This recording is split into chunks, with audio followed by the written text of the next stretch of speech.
আল্লাহ রসুল সাল্লাল্লাহু আলাইহি সাল্লাম আমাদেরকে দুনিয়াতে 4টা জান্নাতের বাগানের খবর দিয়েছেন যে দুনিয়াতে 4টা জান্নাতের বাগান আছে। 4টা জান্নাতের বাগান আছে দুনিয়াতে, তার মধ্যে আমরা এখন 2টা জান্নাতের বাগানে বসা আছি। মসজিদ জান্নাতের বাগান, যদি এটা মসজিদের ভিতরে মাহফিলটা হইতো 3টা জান্নাতের বাগান হয়ে যেত। মসজিদ জান্নাতের বাগান, জিকিরের মজলিস জান্নাতের বাগান, আল্লাহ এবং আল্লাহ রসুলের কথাবার্তা যেখানে হয় সেটা জান্নাতের বাগান। কাজে আমরা এখন জিকির করছি, এই জন্য একটা জান্নাতের বাগান পেয়েছি। আবার কিছুটা আল্লাহ এবং আল্লাহ রসুলের কথাবার্তা শুনবো, এইটা আরেকটা জান্নাতের বাগান। 2টা জান্নাতের বাগান। আরেকটা জান্নাতের বাগান হলো মদিনা শরীফ। এটা যদি বর্তমান মার্কেটে যেতে যান, বর্তমানে উমরা করতে যদি যান আপনি, তাও 1.5 থেকে 15 লক্ষ টাকা খরচ হবে। ওই জান্নাতের বাগানটা হলো রাসূল পাক সাল্লাল্লাহু আলাইহি সাল্লাম যেখানে শুয়ে আছেন সেখান থেকে আরম্ভ করে মসজিদে নববীর মিম্বর পর্যন্ত, যেখানে ইমাম সাহেব খুতবা দেন, এই মিম্বর পর্যন্ত এই মাঝের জায়গাটুকু রিয়াদুল জান্নাত, জান্নাতের বাগান।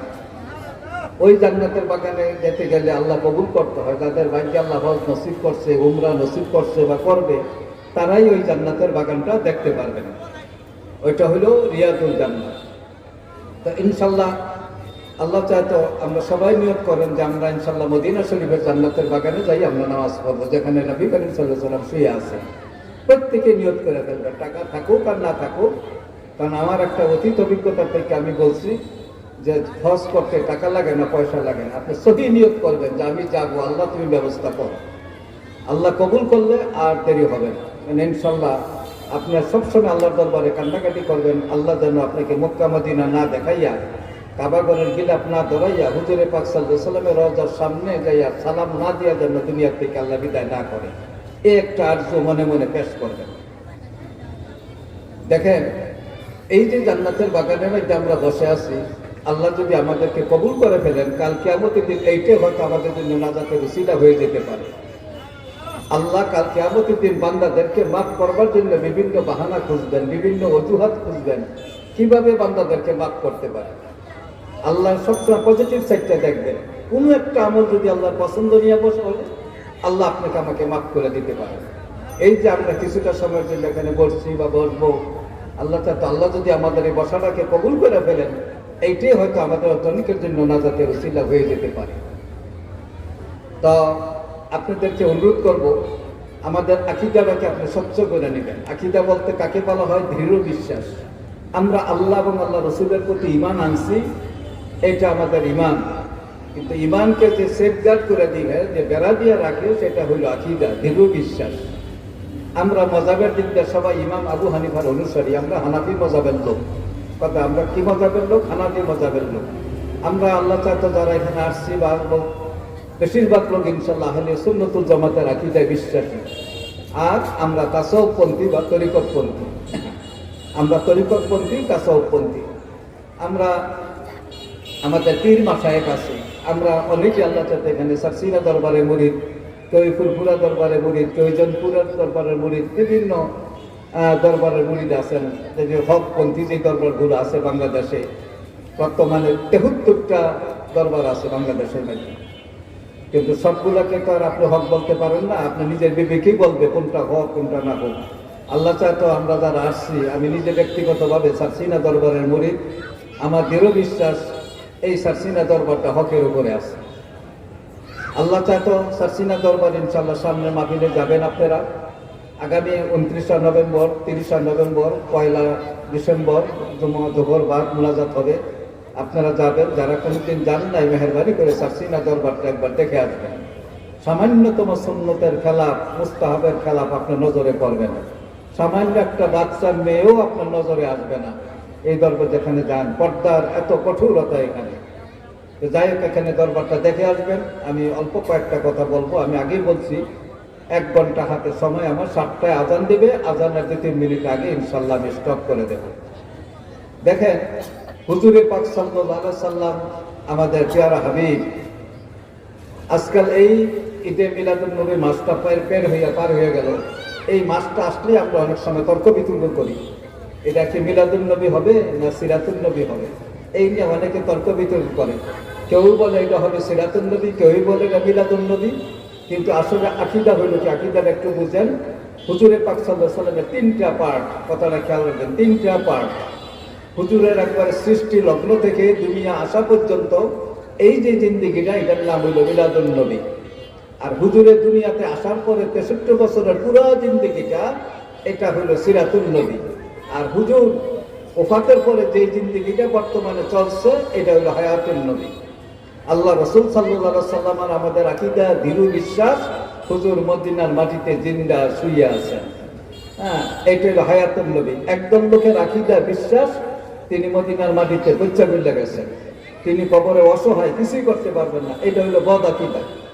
আমাদের হানাফি মাযহাব মোতাবেক সমস্ত মাযহাবের ইমামদের মত, সমস্ত আহলে সুন্নাত ওয়াল জামাতের আকীদা বিশ্বাসী আর হক্কানি আলেমদের মত এবং তাসাউফপন্থীদের মত, হুজুর মদিনার মাটিতে জিন্দা শুয়ে আছে। কাজে তিনটেই আমাদের বিশ্বাস করতে হবে, মিলাদুন নবী, হায়াতুন নবী, সিরাতুন নবী। কথাটা খেয়াল রাখবেন, মিলাদুন নবী, তারপরে সিরাতুন নবী, তারপরে হায়াতুন নবী। এখন হুজুরকে যারাই যত বেশি মহব্বত করছে, তারাই তত নিকটে চলে গেছে। যারাই মহব্বত করছে বিভিন্নভাবে, ওদের সুন্নতের উপর আমল করা হোক কিংবা যে কোনো ভাবেই হোক, অনেকে আছে হুজুরের নামটা নেওয়ার সাথে সাথেই তার চোখ দিয়ে ঝরঝর করে পানিগুলা পড়ে, কারণ তিনি আমাদের জন্য সাফায়াতকারী, তিনি আমাদের জন্য সুপারিশকারী। কাল কিয়ামতের দিন হুজুরের সুপারিশ ছাড়া আমরা কেউই পার হতে পারবো না। এই আকীদার বিশ্বাসটা আপনাকে রাখতে হবে। তো কাজেই আপনারা বেশি বেশি করে দুরূদ শরীফের আমল বেশি করে করবেন। আল্লাহ যদি আমাদের সারসিনার বর্তমান হুজুর কেবলা বলেন, বয়াত করার পরে বলেন যে আপনারা সকালে এই দুরূদ শরীফটা পড়বেন, আসার বাদ এই দুরূদ শরীফটা পড়বেন, এই দুরূদ শরীফগুলো যদি মহব্বতের সাথে পড়েন, নসিবে ভালো থাকলে আপনার জন্য, আপনার সাথে রাসূল পাক সাল্লাল্লাহু আলাইহি সাল্লামের জিয়ারত নসিব হয়ে যেতে পারে। এই আকীদা বিশ্বাস নিয়ে যদি আপনি মহব্বতের সাথে দুরূদ শরীফ পড়েন, দেখবেন রেজাল্ট পাবেন, ইনশাআল্লাহ রেজাল্ট পাবেন। এটা আমাদের পীর মাশায়েখরা আমাদেরকে শিক্ষা দিয়েছে। কাজেই আমরা যারা হানাফি মাযহাবের উপরে আছি, যারা আমরা আহলে সুন্নাত ওয়াল জামাতের আকীদায় বিশ্বাসী, যারা আমরা তরিকতপন্থী বা তাসাউফপন্থী, আমাদের কাছে এই হায়াতুন নবী, এই চ্যাপ্টারটা আমাদের কাছে অনেক গুরুত্বপূর্ণ, অনেক গুরুত্বপূর্ণ। মনে রাখবেন, হুজুরকে যে সালাম দিল, হুজুরের নেক নজরের মধ্যে সে এসে গেল। কথাটা খেয়াল রাখবেন, যখন হুজুর এখান থেকে দুরূদ এবং সালাম পড়বেন দিবেন, আপনার হুজুরের নেক নজরের মধ্যে এসে যাবে। মহব্বতের সাথে যদি কেউ দুরূদ শরীফ পড়ে, মিলাদ শরীফ পড়ে কিংবা হুজুরকে সালাম দেয়, হুজুর নিজ চোখে তাকে চিনতে পারে এবং তার নামটাও জানতে পারে। খেয়াল করবেন কথাটা। একটা হাদিস আমি বলি, দালালুল খয়রাত একটা কিতাব আছে, বিখ্যাত কিতাব, আবু আব্দুল্লাহ সুলাইমান জাজুলি রহমাতুল্লাহ আলাইহি কিতাবটা সংকলন করছেন। আবু আব্দুল্লাহ মুহাম্মদ বিন সুলাইমান জাজুলি, তিনি মরক্কোতে বর্তমানে শুয়ে আছেন। 817 হিজরিতে, বর্তমানে 1443 হিজরি চলে, 817 হিজরির ফজর নামাজের প্রথম রাকাতে দ্বিতীয় সাজদাটা যখন দেন, এই সাজদারত অবস্থায় আবু আব্দুল্লাহ সুলাইমান জাজুলি দুনিয়া থেকে বিদায় হয়ে যান। 77 বছর পরে মরক্কোর বাদশাহ চিন্তা করলেন যে ওনার কবরটা, ওনার মাজারটা সাধারণ গোরস্থানে আছে, আমি এটাকে বিশেষ গোরস্থানে নিয়ে যাব। তখন রিয়াজুল আরেস নামক গোরস্থানে নিয়ে যাওয়ার জন্য 77 বছর পরে ওনার লাশটাকে উত্তোলন করলেন। দেখা গেল কাপড়ের কাপড় সহ আবু আব্দুল্লাহ সুলাইমান জাজুলি রহমাতুল্লাহ লাশ ইনট্যাক্ট তাই আছে, একটা চুল পরিমাণ কোনো মাটি স্পর্শ করেন নাই। এত চমৎকার আল্লাহর ওলি, তিনি জিন্দা এখানে শুয়ে আছেন। সেই আবু আব্দুল্লাহ সুলাইমান জাজুলি রহমাতুল্লাহ, তার বিখ্যাত কিতাবের নাম হলো দালাইলুল খায়রাত। এই কিতাবটা আমাদের দেশে অনেকেই বাংলা করছেন, অনুবাদ করছেন। ঢাকা আহসানে মিশন থেকে যে বাংলাটা হয়েছে, এই বাংলাটা 74 পৃষ্ঠার থেকে আমি বলছি একটা দলিল। সাহাবীরা হুজুরকে প্রশ্ন করলেন, কিলা আলী রাসূলুল্লাহ সাল্লাল্লাহু আলাইহি সাল্লাম আর আইতা সালাতাল মুসাল্লিনা আলাইকা মিম্মান গাবা আনকা মাইয়াতি বাদাকা মাহালুহুমা ইনদাকা ফাকালা আসমাউ সালাতা আহলি মুহাব্বাতি ওয়া আরিবুমা তুরাদু সালাতু গায়রিহিম আরদা। হুজুরকে প্রশ্ন করলেন, ইয়া রাসূলুল্লাহ, আপনার অনুপস্থিতিতে এবং আপনি যখন দুনিয়াতে থাকবেন না, তখন যদি আপনার প্রতি কেউ দুরূদ শরীফ পড়ে, এই দুরূদ শরীফটা আপনার কাছে কিভাবে পৌঁছবে? হুজুর পাক সাল্লাল্লাহু আলাইহি ওয়াসাল্লাম উত্তর দিলেন, যারা মহব্বতের সাথে দুরূদ শরীফ পড়বে, ওই দুরূদ শরীফটা আমি নিজ কানে শুনতে পারবো এবং তাকে দেখতে পারবো। আর মোহাব্বত ছাড়া এমনি পড়লে ওই দরুদ শরীফটা ফেরেশতারা আমার কাছে পৌঁছায় দিবে, দেখা যাবে না। মোহাব্বতের সাথে পড়লে হুজুর পাক সাল্লাল্লাহু আলাইহি ওয়াসাল্লাম বলেন যে তাকে আমি চিনতে পারবো। এই যে দেখেন একটা মোহাব্বতের ব্যাপার, একটা মাপকাঠি এখানে আনা হয়েছে। আপনি কিতাবটা পড়বেন দালাইলুল খায়রাত কিনে। এই কিতাবটা মাওলানা আমিনুল ইসলাম সাহেব লালবাগের খতিব তিনি অনুবাদ করছেন, আমাদের মুফতি আনোয়ারুল্লাহ সাহেব অনুবাদ করছেন। যেই অনুবাদটাই আপনি দেখেন, এই প্রথম এই দুরূদের ফজিলত বর্ণনা করতে যাইয়া আবু আব্দুল্লাহ সুলাইমান জাজুলি এই হাদিসটা আনছেন। হুজুরকে যারাই যত বেশি মহব্বত করছে অন্তর দিয়া, ভালোবাসা দিয়া, মানে সুন্নতের উপর আমল করে যে যেভাবে পারছে করছে, তারা হুজুরের নেক নজরের মধ্যে এসে গেছে। আর যারা সামান্যতম একটু বেয়াদবি করছে তাদের পরিণাম ফল খুবই খারাপ হয়েছে। আমি দু একটা ঘটনা বলি আপনাদেরকে আমার সময়ের ভিতরে। আপনারা অনেকেই হয়তো কাপিল পাদ্রীর নাম শুনছেন, আরুশে মৌলুদ একটা কিতাব আছে, এই কিতাব থেকে আমি ঘটনাটা বলছি। এই কিতাবটার মধ্যে একটা চমৎকার ঘটনা আছে। আসমানি কিতাব কয়টা আছে আপনারা সবাই জানেন। দাউদ আলাইহিস সালামের উপর নাজিল হয়েছিলেন জাবুর, মুসা আলাইহিস সালামের উপর তৌরাত, ঈসা আলাইহিস সালামের উপর ইনজিল, আর আমাদের পেয়ারা হাবিব রাসূল পাক সাল্লাল্লাহু আলাইহি সাল্লামের উপর কোরআনুল কারীম। চারটা বড় বড় আসমানি কিতাব আর 104টা আছে সহিফা, ছোট কিতাব। চারটা আসমানি কিতাব, তার মধ্যে একটা অন্যতম কিতাব হইল মুসা আলাইহিস সালামের উপর যে কিতাবটা নাজিল হয়েছে, এটার নাম কি? তৌরাত। তৌরাত মুসা আলাইহিস সালামের উপরে তুর পাহাড়ের মধ্যে নাজিল হয়েছে। আমি 2002 সালে মিশরে গিয়েছিলাম, তুর পাহাড়ে উঠছি জমিন থেকে প্রায় 8000 ফিট উপরে, যেখানে মুসা আলাইহিস সালাম আল্লাহর সাথে কথাবার্তা বলতেন। এই বাচ্চাগুলার একটু সরান নাই কেন, খেলার মাঠ বানাইছে, কেউই নাই, ভলান্টিয়ার এখানে কেউই নাই। ওই একজনে ব্যাট লইছে, একজনে বল মারতেছে। এটা যে ওয়াদের মাঠ হইল, এটা কোনো দোষ নেই, দু একটা ভলান্টিয়ার থাকবে না। এই বাচ্চাগুলো সরান, এটা ক্রিকেট খেলার ইয়া বানাইছে, মাঠ বানাইছে। দর্শি করেন আল্লাহুম্মা সাল্লি আলা সাইয়্যিদিনা মুহাম্মাদিন আন-নাবিয়্যিল উম্মি ওয়া আলা আলিহি ওয়া সাহবিহি বারিক ওয়া সাল্লাম। আল্লাহুম্মা সাল্লি আলা সাইয়্যিদিনা মুহাম্মাদিন আন-নাবিয়্যিল উম্মি ওয়া আলা আলিহি ওয়া সাহবিহি বারিক ওয়া সাল্লাম। তো এই মুসা আলাইহিস সালামের উপরে যেখানে তৌরাত কিতাব নাজিল হয়েছে, এই কিতাব এই জায়গাটা এখনো চিহ্নিত করে ওয়াল দিয়ে রেখে দেওয়া হয়েছে।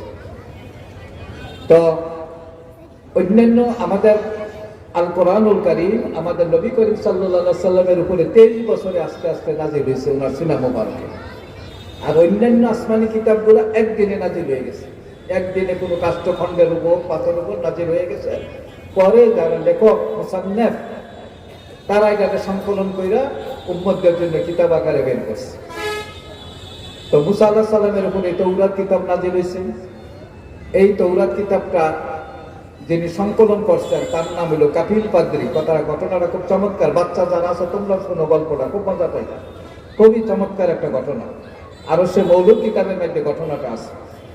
তার নাম হলো কাপিল পাদ্রী, যিনি তৌরাত কিতাবটা সংকলন করছেন। মুসা আলাইহিস সালামের উপর কয়েকটা কাষ্ঠখণ্ডের উপরে এই কিতাবটা নাজিল হয়। মুসা আলাইহিস সালাম তাকে সংগ্রহ করলেন কে? কাপিল পাদ্রী নিয়ে তিনি সংকলন করে রাত্রে তিনি কিতাবটা উল্টাইতেছেন, দেখতেছেন।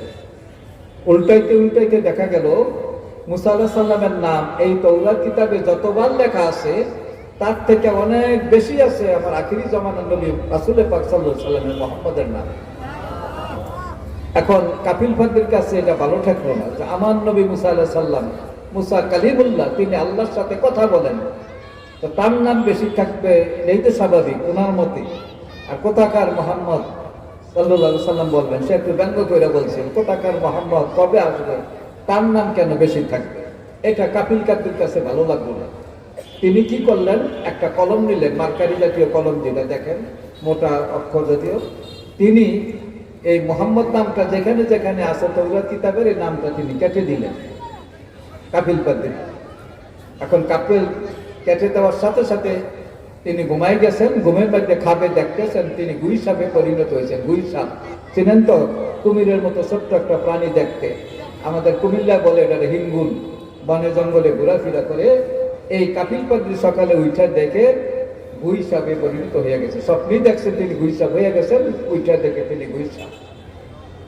তার মানবের আকৃতি আর নাই, কিন্তু সেন্সটা, বিবেকটা তার ঠিকই আছে যে আমি কাপিল পাদ্রী কিন্তু আমি বিবেক বিবেকটা ঠিক আছে যে আমি তখন আকৃতিতে গুইসাম, তিনি আর এখন মানুষ নেই। চিন্তায় পড়ে গেলেন। বেয়াদবিরা কি করছে খেয়াল করছেন? আমার নবী করিম সাল্লাল্লাহু আলাইহি সাল্লামের নাম তওরাত কিতাব থেকে ভিন্ন কালিতে কেটে দিয়েছে। সকালে উঠলেন, ওইটা তিনি এখন চিন্তা করেন, আমি যদি আশেপাশে জঙ্গলে ঘোরাফেরা করি তাহলে তো মানুষ আমাকে বিষাক্ত প্রাণী মনে করে মেরে ফেলবে। তিনি সিদ্ধান্ত নিলেন কি করব আমি। তিনি সিদ্ধান্ত নিলেন যে মুসা আলাইহিস সালাম তো এই রাস্তা দিয়েই তুর পাহাড়ে যাবে আল্লাহর সাথে কথা বলার জন্য, কারণ মুসা আলাইহিস সালামের নাম মুসা কালিমুল্লাহ, তিনি আল্লাহর সাথে কথা বলতেন। এই রাস্তা দিয়ে যখন যাবেন তখন আমি ওনাকে আমার এই দুঃসংবাদটা আমি তাকে বলবো, আমি যে গুইসাবে পরিণত হয়েছি। তো মুসা আলাইহিস সালাম এই রাস্তা দিয়ে যাচ্ছেন, হঠাৎ একটা গুহার ভিতর থেকে আওয়াজ আসলো, ইয়া রাসূলুল্লাহ। তিনি তো রসুল, মোট নবী হইল 1,24,000 কিংবা 2,24,000, আর রাসূলদের সংখ্যা হইল 313 জন। তো মুসা আলাইহিস সালাম ডাক দিলেন, ইয়া রাসূলুল্লাহ বলে। তো গুইসাপটা ডাক দিলেন, মুসা আলাইহিস সালাম তাকায় দেখেন কোনো মানুষ নাই, কিছুই নাই, আওয়াজ একটা আসছে, কিন্তু আওয়াজটা মানুষের মতো। হঠাৎ একটা গুহার থেকে গুইসাপ বেরিয়ে এলো, আর ওই দিক দিয়ে সারা মিশর ওই এলাকায় ফিলিস্তিনি প্যালেস্টাইন এলাকায় খোঁজাখুঁজি করতেছে যে তৌরাত কিতাবের যিনি লেখক, তৌরাত কিতাবের যিনি মুসান্নাফ, তৌরাত কিতাবের যিনি সংকলন, তাকে খুঁজে পাওয়া যাচ্ছে না। কোথায় পাবে আর? তিনি তো আর এখন মানুষ নাই, সমাজে আর ঘোরাফেরা করার পারতেছে না, তিনি তো এখন হয়ে গেছেন গুইসাপ। সারা রাজ্যময় খবর হয়ে গেছে, কাপিল পাদ্রীকে খুঁজে পাওয়া যাচ্ছে না। এখন কাপিল পাদ্রী বলতেছে মুসা আলাইহিস সালাম, ইয়া রাসূলুল্লাহ আপনি আমাকে চিনলেন না? আমি তো সেই কাপিল পাদ্রী। কাপিল পাদ্রী, তোমার এই অবস্থা কেন? তিনি রাত্রের ঘটনা খুলে খুলে বললেন, ইয়া রাসূলুল্লাহ আমি যখন তৌরাত কিতাবটা পড়তেছিলাম আমি দেখলাম আপনার নাম যতবার থাকার দরকার তার থেকে আরো বেশি আছে আখিরি জামানার নবী মুহাম্মদ সাল্লাল্লাহু আলাইহি সাল্লামের নাম। এটা হুজুর আমার কাছে ভালো লাগলো না, আমি নামটা কেটে দিলাম ভিন্ন কালিতে। মুসা আলাইহিস সালাম, আস্তাগফিরুল্লাহ, কি করলা তুমি? যেই নবীর সুসংবাদ বর্ণনা করার জন্য, আগমন বার্তা বুঝাইবার জন্য, তার মিলাদুন নবী বর্ণনা করার জন্য আমরা আদম আলাইহিস সালামের জামানা থেকে আরম্ভ করে ওনার আগমন আগ পর্যন্ত যত নবীরা আসবে, যত রাসূলরা আসবে, ওনার খোঁজ খবর দিবে সবাই, আর তুমি সেই নবীর নাম কেটে দিয়েছ। তো হুজুর আমি বুঝতে পারছি ভুল করছি, এখন আমার কি হবে আমি নিজেও বুঝি না। তবে হুজুর এখন আপনি যখন আল্লাহর কাছে যাইয়া আপনি কথাবার্তা বলবেন তখন আমার প্রসঙ্গটা হুজুর আপনি উঠাবেন, আল্লাহ যেন দয়া করে আমাকে মাফ করে দেয়, কারণ আমি বুঝতে পারছি এটা মারাত্মক ভুল করে ফেলছি। তো মুসা আলাইহিস সালাম গেলেন আল্লাহ তুর পাহাড়ে, যাই আল্লাহর কাছে বললেন যে আপনারা আসেন, এই দিক দিয়ে আসেন, সামনে ডাইনে আসেন, যারা দাঁড়াই রয়েছেন এটা তো একটা আদবের খেলা, আপনি দাঁড়াই থাকবেন কেন? আসেন এদিকে আসেন, মাহফিলে আসেন, একটু শোনেন। হ্যাঁ, এখন মুসা আলাইহিস সালাম আল্লাহর কাছে বললেন, ইয়া আল্লাহ বারে খোদা, কাপিল পাদ্রীর নামটা নেওয়ার সাথে সাথে আল্লাহ বলতেছে, খামোশ মুসা, এই বেয়াদব সম্পর্কে একটা কথা আমার সামনে আর বলবো না তো। মুসা আলাইহিস সালাম দেখলেন অবস্থা খুব ব্যাগতিক, আল্লাহ খুব রাগান্বিত।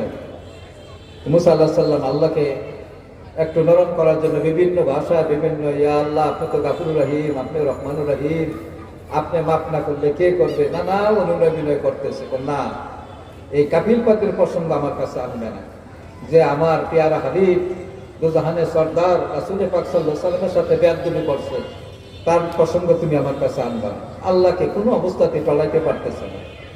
মুসা আলাইহিস সালাম নাসরুল্লাহ বারে বারে আল্লাহকে নানা ভাষায়, যে ভাষায় খুশি হবে চেষ্টা করতেছেন। শেষে আল্লাহ বললেন, শোনো মুসা, তাকে মাফ করতে পারি একটা শর্তে, আমার আখিরি জামানার নবী মুহাম্মদ মুস্তাফা সাল্লাল্লাহু আলাইহি সাল্লাম যদি, আমার হাবিব যদি তাকে মাফ করে দেয়। তখন মুসা আলাইহিস সালাম বললেন, আল্লাহ তিনি তো এখন আসেন নাই, তো ওনার কিভাবে মাফ নেবে? বলে তুমি যদি বলো এই কাপিল পাদ্রীর হায়াত, এই গুইসাপটার হায়াত আমি ওই পর্যন্ত বাড়াইয়া দেব, সে যদি আমার আখিরি জামানার নবী আমার পেয়ারা হাবিব রাসূল পাক সাল্লাল্লাহু আলাইহি সাল্লামের কাছে মাফ নিতে পারে, তাইলে আমি তাকে মাফ করে দেব, এবং কাপিল পাদ্রীর হায়াত, এই গুইসাপটার হায়াত আমি সেই পর্যন্ত বাড়িয়ে দেব। মুসা আলাইহিস সালাম যাওয়ার সময় এই গুইসাপটাকে খবর দিয়ে গেলেন, হ্যাঁ তোমাকে আল্লাহ মাফ করবে তুমি যদি ওই মুহাম্মদ সাল্লাল্লাহু আলাইহি সাল্লামের কাছ থেকে মাফ নিতে পারো। তখন এই গুই সাপটা কি করলো, এই সুদূর এই মিশর এলাকার থেকে হামাগুড়ি দিতে দিতে সুদূর মক্কা শরীফে আসলেন। মক্কা শরীফে যারা হজ করছেন, আপনারা সাফা মারোয়া পাহাড় দেখছেন, এখানে একটা বড় পাহাড় আছে, জবলে আবু কুবাইস পাহাড়, সৃষ্টির আদি পাহাড়। সর্বপ্রথম আল্লাহ যে পাহাড়টা তৈরি করছেন তার নাম হলো জবলে আবু কুবাইস। এটা মক্কা শরীফে আছে, সাফা মারোয়া পাহাড়ের পাশে। এই আমাদের ইব্রাহিম আলাইহিস সালাম কাবা ঘর তৈরি করার পরে হজের আজান দেওয়ার জন্য আল্লাহ বললেন, ইব্রাহিম আলাইহিস সালাম যেই পাহাড় থেকে হজের আজান দিছিলেন সেটা হলো জবলে আবু কুবাইস পাহাড়। আমার নবী করিম সাল্লাল্লাহু আলাইহি সাল্লাম চাঁদকে টুকরা করছিলেন, আপনারা জানেন, আঙ্গুলের ইশারায়। এটা এই জবলে আবু কুবাইস পাহাড়ে দ্বারাই চাঁদকে টুকরা করছিলেন। এটা অনেক ঘটনা আছে জবলে আবু কুবাইস পাহাড় সম্পর্কে। এই জবলে আবু কুবাইস পাহাড়ে এই গুই সাপটা হামাগুড়ি দিতে মক্কা শরীফের জবলে আবু কুবাইস পাহাড়ের মধ্যে এসে একটা গুহার মধ্যে আশ্রয় নিল। দিনে বার হন না, রাত্রে তার খাদ্য সংগ্রহ করার জন্য বিভিন্ন পোকামাকড় যাই হোক রাত্রে বেরোইতো, কিন্তু দিনে বেরোইতো না, ভয় যদি বাচ্চারা লাঠির আঘাতে মেরে ফেলে। তো রাত্রে এইভাবে যেতে অনেক কয়েকশো বছর পার হয়ে গেল। আমার নবী করিম সাল্লাল্লাহু আলাইহি সাল্লাম দুনিয়াতে আসলেন। আপনারা যারা হজে গেছেন, জবলে আবু কুবাইস পাহাড়টা এই পূর্ব পাশে, তার থেকে উত্তর দিকে আইসা যখন একটু টার্ন নেবেন, এটা হলো মৌলুদুন নবী। গেছেন হজে আপনারা কেউ? কয়জনে গেছেন? মৌলুদুন নবী চিনছেন কেউ? দেখছেন মৌলুদুন নবী? ইনশাআল্লাহ নিয়ত রাখেন, আবার যাইয়া দেখবেন। এটা হুজুরের জন্মস্থান, আব্দুল্লাহর বাড়ি। এখানে নবী করিম সাল্লাল্লাহু আলাইহি ওয়াসাল্লাম দুনিয়াতে আসেন এই বাড়িতে। এই বাড়িটার নাম এখন মৌলুদুন নবী। এটা মক্কার গভর্নমেন্ট এখন লাইব্রেরি বানিয়ে রাখছে, জন্মস্থান হলো এইটা। তো নবী করিম সাল্লাল্লাহু আলাইহি ওয়াসাল্লাম দুনিয়াতে আসলেন। আসার পরে তিনি কাবা ঘরের সামনে দিনের দাওয়াত দিচ্ছেন কাফেরদের সামনে। এই সময় এই গুই সাপটা বেরিয়েছে। গুই সাপটা বেরিয়ে একবারে জবলে আবু কুবাইস থেকে বেরিয়ে এইভাবে টান নিয়ে মৌলুদুন নবী পর্যন্ত আসছেন, হুজুরের জন্মস্থান। হুজুর কিন্তু এই বাড়িতে এখন নাই, আছে কোথায়? কাবা শরীফের মধ্যে। তারপরে এই মৌলুদুন নবীর দক্ষিণ পাশে হইল আবু জাহেলের বাড়ি। এই আবু জাহেলের বাড়িটা বর্তমান সৌদি গভর্নমেন্ট টয়লেট বানাই রেখে দিচ্ছে। আবু জাহেলের বাড়িটা যদি আপনারা যান, টয়লেট হিসাবে এটা ব্যবহৃত হয়। আমি সিলেটের ডিস্ট্রিক্ট যাচ্ছিলাম 2001, 2, 3, 4 প্রায় 3.5 বছর। সিলেটের লোকদের একটা কথা আছে, হজে গেলে এটা একটা কথা, তাদের কথা একবার এলো আবু জাহেলের বাড়িতে পেশাব পায়খানা করে আসবেন, নাহলে আপনার হজটা পূর্ণাঙ্গ হবে না। এটা তাদের স্থানীয় ভাষা, কথাবার্তা, সুসংস্কার বলেন আর যাই বলেন। সিলেটের লোকদের একটা কথা আছে, আপনি হজে যখন যাবেন একবার এলো আবু জাহেলের বাড়িতে, মক্কা শরীফের বাড়িতে পেশাব পায়খানা করে আসবেন, মানে নিন্দাজনক একটা কথাবার্তা। যাই হোক, তো এই গুই সাপটা আবু জাহেলের বাড়ির সামনে আসতেন। আবু জাহেল তখন লাঠি ব্যবহার করতেন, ওনার তখন জীবিত। এই মৌলুদুন নবীর যেখানে এখন টয়লেট, এই টয়লেটটা হলো আবু জাহেলের বাড়ি। এখানে আবু জাহেল একটা লাঠি হাতে দাঁড়াই আছে। তো গুই সাপটা ওনার সামনে দিয়ে যাচ্ছে হামাগুড়ি দিতে। গুই সাপ কিন্তু জানে কোথায় আছে। নবী করিম সাল্লাল্লাহু আলাইহি সাল্লাম কাবার সামনে আছে, ওইখানে যে হুজুরের কাছে মাফ চাইবেন, ক্ষমা চাইবেন, এই উদ্দেশ্যে তিনি বেরিয়েছেন। এই গুই সাপটা, এই কাফিল পাতে আবু জাহেলের বাড়ির সামনে আসার সাথে সাথে দেখলেন আবু জাহেল লাঠি হাতে দাঁড়িয়ে আছে। তখন কি করলেন, এই লাঠিটা দেখলেন যে একটা প্রাণী যাচ্ছে, বিষাক্ত প্রাণী, একটা লাঠি দিয়ে আঘাত করলেন, সাথে সাথে গুই সাপটা মারা গেল। আবু জাহেল মনে যে একটা বিষাক্ত প্রাণী, এটা এইভাবে যদি আমি রেখে দেই তো মানুষ এটার থেকে মানে একটা খারাপ ছোঁয়া যাবে। আপনারা জানেন কিনা, 4-5 বছর আগে সিরাজগঞ্জে গরুর একটা রোগ হয়েছিল, অ্যানথ্রাক্স রোগ কয়। তো পশু চিকিৎসক যারা ছিল তারা বলতো যে এই অ্যানথ্রাক্স রোগে যে গরুটা মারা যায়, এই গরুটাকে আপনারা পোড়াইয়া ফেলবেন, না হয় গভীর গর্ত করে দাফন করবেন, না হলে এই গরুটার ছোঁয়া আছে অন্যান্য ভালো গরুগুলো আক্রান্ত হবে। তা আবু জাহেল চিন্তা করলে বিষাক্ত প্রাণীরা যদি আমি এইভাবে রেখে দেই তাহলে তো এটা ছোঁয়ায় একটু ক্ষতি হইতে পারে মানুষের। তিনি কি করলেন, এটা আগুন দিয়ে পোড়াইয়া দিলেন। পোড়াইয়া দেওয়ার পরে অনেকগুলো ছাই হয়ে গেল। এই ছাইগুলা যখন হয়ে গেল তখন আবু জাহেলের মনে একটা দুষ্ট বুদ্ধি চাপল। তিনি কি করলেন, যে একটা গামছা বা তোয়াল্লা জাতীয় কিছু এনে তিনি এই ছাইগুলাকে সংগ্রহ করলেন। বললেন এই ছাইগুলা এখন মুহাম্মদ সাল্লাল্লাহু আলাইহি সাল্লামের কাছে নিয়ে যাবে। ওনার মনে একটা দুষ্ট বুদ্ধি চাপলো, এই গুই সাপটা পোড়াইয়া যে ছাইগুলো হয়েছে এই ছাইগুলো তিনি পোটলার মধ্যে বাঁধলেন, বেঁধে তিনি এখন নবী করিম সাল্লাল্লাহু আলাইহি সাল্লামের কাছে রওনা দিয়েছেন। তো হুজুর পাক সাল্লাল্লাহু আলাইহি সাল্লাম কাবা ঘরের সামনে বসা, তো যাইয়া একটা বেয়াদবির মতো কথাবার্তা বলতেন, আপনারা সবাই সাল্লাল্লাহু আলাইহি সাল্লাম বলবেন, হে মুহাম্মদ সাল্লাল্লাহু আলাইহি সাল্লাম। এটা আবু জাহেলের ভাষা, হে মুহাম্মদ। সে তো সাল্লাল্লাহু আলাইহি সাল্লাম বলবেন, আপনারা তো বেয়াদব বললেন, হে মুহাম্মদ সাল্লাল্লাহু আলাইহি সাল্লাম। তুমি যদি বলতে পারো এই পোটলার ভিতরে কি আছে, তাইলে বুঝবো তুমি সত্য নবী। তা নবী করিম সাল্লাল্লাহু আলাইহি সাল্লাম বললেন, চাচা আমি না বলে এই পোটলার ভিতরে যে আছে সে যদি বলে দেয় তো তাইলে তো আরো ভালো হয়। নবী করিম সাল্লাল্লাহু আলাইহি সাল্লাম বললেন, কুম বিজনিল্লাহ ইয়া কাপিল পাদ্রী, হে কাপিল পাদ্রী তুমি আল্লাহর হুকুমে জিন্দা হইয়া যাও। সাথে সাথে দুই চারটা লাফ দিয়া বেরিয়ে গেল পোটলার থেকে, বাড়িয়া হুজুরের পায়ের মধ্যে বসে চুমা দিতেছে। হুজুর তো রহমাতুল লিল আলামিন, দয়ার সাগর, হাত বুলাই দিলেন। সাথে সাথে এই কাপিল পাদ্রী আবার মানুষের সুরত ফিরে গেল। আরো সে মৌলুদ নামক কিতাবের মধ্যে আছে, দেখেন একটা বেয়াদবি করছে কি পরিণাম ফল হয়েছে হুজুরের সাথে। তাই আপনারা সবসময় চেষ্টা করবেন হুজুরে পাক সাল্লাল্লাহু আলাইহি সাল্লামকে মহব্বত করার জন্য। যারাই যত বেশি মহব্বত করছে তারাই তত নিকটে চলে গেছে। আমি অল্প কয়েকটা কথা বলবো, আমার হাতে আধা ঘন্টা চলে গেছে, আর মাত্র আধা ঘন্টা আছে। আমি কিছু আমলের কথা বলবো, বাকি কিছু ঘটনা বলবো। আমার আমলগুলা একটা বইয়ের মধ্যে পাইবেন, আমার নিজের লেখা একটা কিতাব, হজ্জে বাইতুল্লাহ জিয়ারতে মদিনা। খুব ছোট ছোট অনেকগুলো আমল আছে। এই আমলগুলো যদি আপনারা করেন, অনেক 31টা বই ঘাটাঘাটি কইরা আমি এই বইটা লিখছি। এই বইটা আপনারা যারা পারেন নিয়ে যাবেন। দামটা শুনে মনে হবে একটু বেশি, 100 টাকা। আসলে এটা ছাপতে এত খরচ লাগে না। আমার নিজের একটা দিনিয়া মাদ্রাসা আছে, সারসিনা হুজুরের দিনিয়া মাদ্রাসা, খানকা, লীলা বোর্ডিং, তিনখানা মসজিদ, যাই কিছু লাভ হয় এইটা আমি ওইখানে ব্যয় করি। এটা ওয়াকফ করা বইটা। এই বইটা আপনারা নিয়ে যাবেন যারা পারেন। আমি এই বইয়ের থেকে দু একটা আমল বলি, এই আমলগুলো শুনলে আপনি আশ্চর্য হয়ে যাবেন। একটা আমল আমি বলি, এটা খাজিনাতুল আসরার একটা কিতাব আছে, সারসিনা দরবার থেকে বেরিয়েছে। খানিয়া আর মুজমেরা, 3টা কিতাবের মধ্যে কথাটা আছে। নবী করিম সাল্লাল্লাহু আলাইহি সাল্লাম তার কন্যা ফাতেমা রাদিয়াল্লাহু তাআলা আনহাকে বললেন, মা তুমি এই আমলটা করবা। আমলটা কি? বেতেন নামাজের সালাম ফিরানোর পরে, বাম দিকে সালাম ফিরানোর পরে 3বার পড়বে সুবহুন কুদ্দুসুন রাব্বুনা ওয়া রাব্বুল মালাইকাতি ওয়ার রূহ। এটা দেওয়া আছে বাংলা উচ্চারণ সহ। এটা আমরা বেতেন নামাজে, তারাবির নামাজের সময় এটা করি। সুবহানাল মুলকে যেখানে আছে সেখানে এটা করি আমরা। সুবহানাল মুলকে ওয়াল মালাকুতি একটা দোয়া পড়ি না 4 রাকাতের পর, এইখানে আছে সুবহুন কুদ্দুসুন রাব্বুনা ওয়া রাব্বুল মালাইকাতি ওয়ার রূহ। বেতেন নামাজের সালাম ফিরাইয়া তুমি 3বার পড়বা এই দোয়াটা। তারপরে সেজদায় যাইয়া পড়বা 5বার এই দোয়াটাই, সুবহুন কুদ্দুসুন। তারপরে সেজদার থেকে উঠে একবার আয়াতুল কুরসি পড়বা, আবার 5বার পড়বা। 5বার মানে বসে থেকে আত্মায়াতুস সুরতে। তাহলে লাভ কি হবে? নবী করিম সাল্লাল্লাহু আলাইহি সাল্লাম বলতেছেন বিবি ফাতেমাকে, বসার থেকে ওঠার আগে আল্লাহ তোমার গুনাহগুলো মাফ করে দিবেন।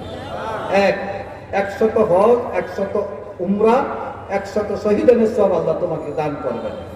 আল্লাহ 1000 ফেরেশতা পাঠাই দিবেন তোমার নেকগুলা লেখার জন্য। আর তোমার সুপারিশে 70 জন পাপী নাজাত পাবে। আর 100 গোলাম আজাদ করার সওয়াব আল্লাহ তোমাকে দান করবে। আল্লাহ তোমাকে শহীদি মর্যাদা দান করে দুনিয়ার থেকে উঠাইবেন। বুঝতে পারছেন? একটা দেখেন, একটা ছোট্ট আমল করতে লাগছে 1.5 থেকে 2 মিনিট। আপনি বইটা পড়ে দেখবেন, এই আমলটা করবেন। 158 পৃষ্ঠার মধ্যে আছে, 4র্থ অধ্যায়ের মধ্যে। বইটা লেখা হয়েছে হাজিদের জন্য, আর 4র্থ অধ্যায়টা সবার জন্য। 4র্থ অধ্যায় থেকে একটা দোয়া আমি আমল বললাম। এই আমলটা করতে লাগবে 1.5 থেকে 2 মিনিটও লাগে না। যদি আপনি করেন, আল্লাহ এই নিয়ামতটা দান করবেন। বছর থেকে উঠার আগে আল্লাহ আপনাকে মাফ করে দিবেন। 100 হজ, 100 উমরা, 100 শহীদানের সওয়াব আল্লাহ দান করবেন। খেয়াল করবেন, 1000 ফেরেশতা পাঠাই দিবেন নেকগুলা লেখার জন্য। মানে আপনার সুপারিশে 70 জন পাপী নাজাত পাবে। 100 গোলাম আজাদ করার সওয়াব আল্লাহ দান করবেন। শহীদি মর্যাদা দিয়া দুনিয়া থেকে আল্লাহ আপনাকে উঠাই দিবেন। বইটা আপনারা নিয়ে যাবেন, যখন নাম নিচ্ছেন, আমি এখন না, আপনারা যারা টাকা রেডি রাখেন, অল্প কয়েকটা বই আছে, আপনারা নিয়ে যাবেন। আমি বাকি আলোচনাটা করি, শুনেন। এই বইয়ের থেকে আরেকটা আমল আমি বলি, 198 পৃষ্ঠার মধ্যে পাবেন। বড় বাচ্চারা, ছোট বাচ্চারা এবং বয়স্ক লোকেরা সবাই দোয়াটা করবেন। আল্লাহুম্মা ইন্নী আসআলুকাল হুদা ওয়া তুকা ওয়াল আফাফা ওয়াল গিনা। 4টা কথা। আল্লাহ তুমি আমাকে হেদায়েত দাও, আল্লাহ তুমি আমাকে খোদা ভীতি পরহেজগারি দাও, আল্লাহ তুমি আমাকে দুশ্চরিত্র থেকে বাঁচাও, আল্লাহ তুমি আমাকে ধনী বানাই দাও। এই বাচ্চারা যদি এই দোয়াটা পড়ে দেখবেন বড় হওয়ার পরে ইনশাল্লাহ এই বাচ্চা কোনোদিন মাদক সেবন করবে না, ইয়াবা খাবে না, দুশ্চরিত্র থেকে আল্লাহ বাঁচায় রাখবে, আল্লাহ তাকে ধনী বানাইবে, আল্লাহ তাকে হেদায়েত দেবে, আল্লাহ তাকে পরহেজগারি শিক্ষা দেবে, পরহেজগার হবে। কাজে এই আমলগুলো খুব ছোট্ট ছোট্ট, আমি 31টা কিতাব ঘাটাঘাটি করে এই কিছু আমল বাইর করছি। আমলগুলা সচরাচর আপনি কোনো বইয়ের মধ্যে পাবেন না। এই দোয়াটা শিখাই দিবে। কতক্ষণ লাগছে পড়তে? আল্লাহুম্মা ইন্নী আসআলুকাল হুদা ওয়াত তুকা ওয়াল আফাফা ওয়াল গিনা। আল্লাহ তুমি আমাকে হেদায়েত দাও, আল্লাহ তুমি আমাকে খোদার ভীতি পরহেজগারি দাও, আল্লাহ তুমি আমাকে দুশ্চরিত্র থেকে বাঁচাও, আল্লাহ তুমি আমাকে ধনী বানাই দাও। এই চারটা হইলে আর কিছু লাগে বলেন দেখি? কিছুই লাগে না। যাই হোক, আমি আরো দু একটা ঘটনা বলি। নবী করিম সাল্লাল্লাহু আলাইহি সাল্লামকে যারা মহব্বত করছে, আপনারা জুনায়েদ বুগদাদির নাম বলতে অনেকে শুনছেন। জুনায়েদ বুগদাদি, জুনায়েদ বুগদাদির নাম শুনছেন কিনা অনেকে? বাগদাদ শহরে বিখ্যাত বড় বুজুর্গ, বিখ্যাত বড় বুজুর্গ। তিনি প্রথম জীবনে ছিলেন একজন বড় পালোয়ান, কুস্তিগীর। প্রথম জীবনে তিনি এত বড় আল্লাহর ওলি ছিলেন না। তো ইরাকের বাদশাহ একবার ঘোষণা দিলেন যে জুনায়েদ বুগদাদিকে যে কুস্তিতে হারাই দিতে পারবে বাদশাহী পুরস্কারটা আমি তাকে দান করব। এই ঘটনাটা কোথায় পাইবেন? তাজাল্লিয়াতে জজবা একটা কিতাব আছে, এই কিতাবটা এখন বাংলা হয়েছে। তাজাল্লিয়াতে জজবা কিতাবটা যিনি লেখছেন তিনি পাকিস্তানের করাচির হাকিম আক্তার সাহেব, আশরাফ আলী থানভী সাহেবের নাতি পরিবার। তো তিনি এই ঘটনাটা তাজাল্লিয়াতে জজবাতে লেখছেন, এটা এখন বাংলা হয়েছে কিতাবটা, এইখান থেকে আমি ঘটনাটা বলছি। তো জুনায়েদ বুগদাদি রহমাতুল্লাহ আলাইহি তিনি কুস্তি, বড় কুস্তিগীর। ইরাকের বাদশাহ ঘোষণা দিলেন জুনায়েদ বুগদাদিকে যে কুস্তিতে হারাই দিতে পারবে বাদশাহী পুরস্কারটা, শাহী পুরস্কারটা আমি তাকে দান করব। কিন্তু কোনো পালোয়ান জুনায়েদ বুগদাদির সাথে প্রতিদ্বন্দ্বিতা করার জন্য আগাচ্ছে না। দিন ঠিক করা হলো, জুনায়েদ বুগদাদি স্টেডিয়ামের মধ্যে দিনক্ষণ অমুক দিন এতটার সময় জুনায়েদ বুগদাদিকে যা হারাই দিতে পারবে বাদশাহী পুরস্কারটা আমি তাকে দান করব। জুনায়েদ বুগদাদি মাঠে আসছে, রেফারি বলেন, আম্পায়ার বলেন, যাই বলেন তারাও উপস্থিত আছে। হুইসেলটা বাঁশি ফুকাইতেছে, কেউই নাই। এই এমনি তোমাকে ডিস্টার্ব করবে, তুমি নিয়ে যাও, নিচে নিয়ে যাও, উচ্চ আসবো পুরস্কার। দোষী পড়েন আল্লাহুম্মা সাল্লি আলা সাইয়্যিদিনা মুহাম্মাদিন আন-নাবিয়্যিল উম্মি ওয়া আলা আলিহি ওয়া সাহবিহি বারিক ওয়া সাল্লাম। আল্লাহুম্মা সাল্লি আলা সাইয়্যিদিনা মুহাম্মাদিন আন-নাবিয়্যিল উম্মি ওয়া আলা আলিহি ওয়া সাহবিহি বারিক ওয়া সাল্লাম।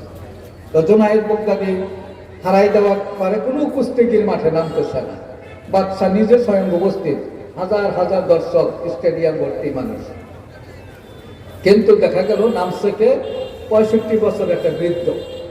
সে, আপনারা জানেন কুস্তি করতে গেলে খালি গায়ে থাকতে হয়। আপনার টিভিতে দেখছেন কিনা, আগে কুস্তি হইতো, এখনো একটা হাফ প্যান্টের মতো পরা থাকে তাদের, পুরো শরীরটা তৈলাক্ত থাকে। হ্যাঁ, এইরকম নিয়ে নিয়ে নামছে। এখন তার সামনে প্রতিদ্বন্দ্বিতা করার জন্য আসছে একটা বৃদ্ধ লোক। বৃদ্ধটা হলো 65 বছরের বৃদ্ধ, তার বুকের হাড়গুলা দেখা যাচ্ছে এবং সে বলতেছে আমি লড়বো জুনায়েদ বুগদাদির সাথে। বাদশা তো দেখা আশ্চর্য, এই লোক লড়বে, একটা ঘুষি নেওয়ার মতো ক্ষমতা তার আছে, তো দাঁড়াইতেই পারতেছে না, অ্যাজমা রোগীর মতো কেবল হাবাইতেছে। তুমি লড়বে। এখন বাদশা তো নিষেধ করতে পারতেছে না, হার জিততে হবে, পরে প্রতিদ্বন্দ্বিতা করার সুযোগ তো দিতে হবে তাকে। বলে হ্যাঁ আমি লড়বো। বাদশা দেখতেছে আর কোনো লোকজন নাই, সেটা ঠিক আছে তুমি খেলো। তখন সিদ্ধান্ত হইল তার সাথেই জুনায়েদ বুগদাদি লড়বে, একটা প্রতিযোগিতা হবে।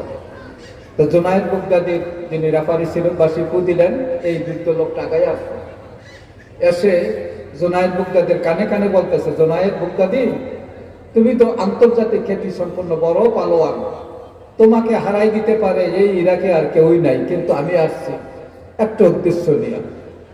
জুনায়েদ বুগদাদি আমি 65 বছর একজন বৃদ্ধ, বিগত প্রায় 10-15 দিন যাবৎ আমি ঘরে, আমার কোনো খাওয়া নাই, আমার পরিবার পরিজন তারাও অসুস্থ হয়ে গেছে, না খাইতে না খাইতে। আমি কি করব বুঝতে পারতেছি না, আমি ঋণ ভারে জর্জরিত।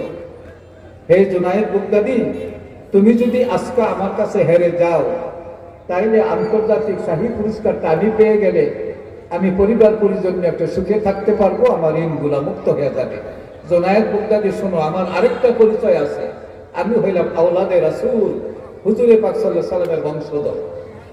আজকে যদি তুমি আমার খাতিরে, আমার হুজুর নবী করিম সাল্লাল্লাহু আলাইহি সাল্লামের খাতিরে আমার সাথে তুমি হেরে যাও, কাল কিয়ামতের দিন নানাজির কাছে আমি তোমার জন্য সুপারিশ করব। জোনায়েদ বুগদাদির কালবের মধ্যে এশকের খেলা খেলে উঠল। এই তো সুযোগ। তিনি, জোনায়েদ বুগদাদি বললেন, ঠিক আছে তুমি খেলো, তোমার সাথে আমি খেলবো। তো জোনায়েদ বুগদাদি কিল ঘুষি মারে, আসলে না, এটা পাতানো খেলার মতন, একটা কিল মানে ঘুষি দেখায়, কিন্তু 1 ইঞ্চি 2 ইঞ্চি দূরে রাখে, পাবলিক তো দেখে ঘুষি মারতে আছে। পাতানো খেলা কিন্তু খারাপ, জানেন তো আপনারা, খারাপ না? এই কয়েক বছর আগে আমাদের ক্রিকেট খেলোয়াড় আশরাফের বিরুদ্ধে পাতানো খেলার অভিযোগ আনছিল, তাতে তার একটা মোটামুটি একটা ভালোই সাজা হয়েছে, মানে জরিমানা হয়েছে। যাই হোক, এটা আলাদা ব্যাপার। পাতানো খেলা কিন্তু নিষেধ, খেলা যাবে না। কিন্তু জোনায়েদ বুগদাদি জানে একটা ঘুষি এই বৃদ্ধ লোকটা নিতে পারবে না। কিছুক্ষণ খেলার ভান করে এইভাবে ঘুষি টুসি দেখায়, জোনায়েদ বুগদাদি ঠিক হয়ে শুয়ে পড়ছে, সাথে সাথে বৃদ্ধ লোকটা জোনায়েদ বুগদাদির বুকের উপরে উঠল। আর ব্যাপারী বাসি পুয়াইতেছে, 1 2 10 পর্যন্ত গনছে, আর উঠতেছে না, পিঠ লেগে রয়েছে। এখন হাত ধরে ঘোষণা দিল, বৃদ্ধ লোকটা জিতে গেছে। জোনায়েদ বুগদাদি যারা ফ্যান, যারা ভক্ত ছিল, তারা তো জোনায়েদ বুগদাদি কি কাজটা করলো, তারা তো আর জানে না কি হয়েছে আসল ব্যাপারটা, কানে কানে কি বলছিল। তারপর এইরকম অনেকে কানতে কানতে স্টেডিয়াম থেকে বাড়ি গেছে। তো জোনায়েদ বুগদাদি রাত্রে শুয়ে আছেন, ঘুমিয়ে গেছেন। নবী করিম সাল্লাল্লাহু আলাইহি সাল্লাম আসছেন, আয় জোনায়েদ, তুমি আন্তর্জাতিক খ্যাতি সম্পন্ন বিখ্যাত পালোয়ান, তুমি আজকে আমার মহব্বতে আমার একটা আওলাদকে, আমার একটা বংশধরকে তুমি যে স্যাক্রিফাইস করছো, এই জন্য আল্লাহ তোমাকে উচ্চ আসন বিশিষ্ট বড় মাপের ওলি হিসেবে আল্লাহ কবুল করে নিয়েছে। সেদিন থেকে তিনি জোনায়েদ বুগদাদি বড় মাপের একজন আল্লাহর ওলি হয়ে গেলেন। দেখেন, মহব্বত করছে, কত নিকটে চলে গেছে রাসূল পাক সাল্লাল্লাহু আলাইহি সাল্লামের। তো কাজে আমরা মনে প্রাণে অন্তর দিয়া যেন হুজুরে পাক সাল্লাল্লাহু আলাইহি সাল্লামকে মহব্বত করতে পারি, এই কথা খেয়াল রাখবেন। আমি আরো দু একটা ঘটনা বলি। এখন প্রায় 40 বা 20 মিনিট আছে আমার হাতে, আপনারা শুনেন। আরো দু একটা ঘটনা বলি, ইনশাল্লাহ আমার আলোচনাটা আমি শেষ করতেছি। আপনারা অনেকেই এই বইটা পড়ছেন কিনা জানি না, একটা বই আছে, আপনারা পড়বেন। আমাদের যাত্রাবাড়ি মাদ্রাসা, যেখানে মাহমুদুল হাসান সাহেব আছে, এই মাদ্রাসার একজন শিক্ষক সোনালী যুগের স্বর্ণমানব নামে একটা বই লাগছে। আমি যে ঘটনাটা বলবো, এই ঘটনাটা বুখারী শরীফে আছে। এই বইটার মধ্যে আপনি পাবেন, এবং আরো অনেক বইতে আছে। বুখারী শরীফ তো অনেকে পড়ার সুযোগ হয় না, সেখানে পাবেন। তালহা ইবনে বারা নামে একজন কিশোর সাহাবী, তালহা ইবনে বারা কিশোর সাহাবী, যুবক হয় নাই। বুঝুন তো, প্রথম তো আমরা শিশু বলি, তারপরে বালক বলি, তারপরে কিশোর, তারপরে যুবক। যুবকের আগের যে বয়সটা, এটাকে আমরা কিশোর বলি। একটা কিশোর বালক, তার নাম হলো